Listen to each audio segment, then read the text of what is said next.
Jeff, let's start with what has generated the most discussion for us, the TCU-Baylor conundrum. Everybody keeps saying the resumes are similar, I think, or not similar. I think largely they are. You have TCU in the field of four. You have Baylor behind them.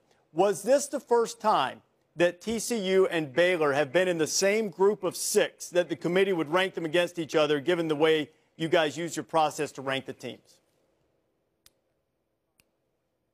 Yes, it is, Reese. It's the first time they've been in there, and so we were able to give them an even closer look and review. And you know, it's largely due to the two top 25 wins that TCU has and their overall schedule. And Baylor obviously only has one top 25 win. Okay, so how much did head-to-head factor into it? And as an addendum to that question, I shouldn't ask double-barreled questions, but I will.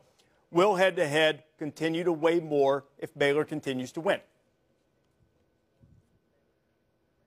Well, head-to-head comes into play when all other things are equal. So if they are, equal in the eyes of the committee, then we will use that head-to-head to make that determination. But at this point, I think 3 consecutive weeks now, we've said that their body of work, their strength of schedule is not the same. So they've gotten closer together. So thus far, head-to-head has not been that determining factor. One of the debates and discussions that Kirk Herbstreit and I just had is whether the selection committee should be in the business of sending messages about scheduling.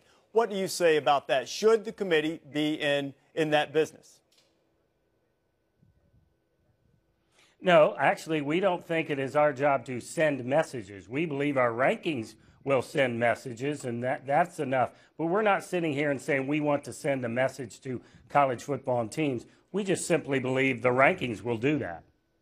So you also, and I don't get as worked up about the Oregon-Florida State flip, because if they're 2-3, you're talking about who gets to wear the home jerseys in a semifinal game. What led to Oregon being ranked ahead of Florida State? Well, I think the key for us, again, they're very, very close. It's very thin. We probably spent more time discussing those two teams plus TCU and Alabama. But, Oregon has 3 top 25 victories. Florida State only has 2. And then, if you look at Oregon, they've had 2 of those top 25 victories on the road, along with that Michigan State home win. So, again, when we looked at them, very, very close. It's razor thin. But in this week, based on this week's body of work, all things considered, we felt that Oregon had a very slight edge over Florida State. And the one you said last week that Alabama had edge on TCU largely because you guys put in the tape. How big an impact did the way TCU played against Kansas State and Alabama being pushed to overtime by LSU have on the Horned Frogs' ability to move into the 4th spot?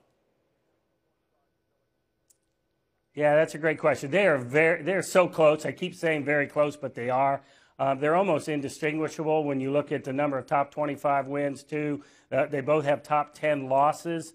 But I think you're exactly right. TCU's win against Kansas State, a very impressive win against a higher-ranked team, followed by Alabama, a close overtime win at LSU. Again, this week, given all things considered, a very slight edge to TCU.